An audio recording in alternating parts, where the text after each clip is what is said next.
o'qituvchilar uchun 3 ta darslarda juda ham kerak bo'ladigan bepul saytlar.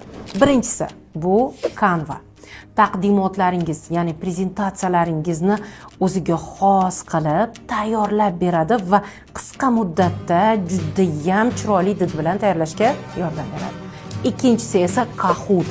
Bolalarni o'yin orqali, testlar orqali savollarga o'zlari javob berib, ballarni o'zlari ko'rib, birinchi, ikkinchi, uchinchi o'rinni kim olganini hattoki o'zlari yaqqol ko'rishga yordam beradigan dastur. Uchinchisi esa Wordwall.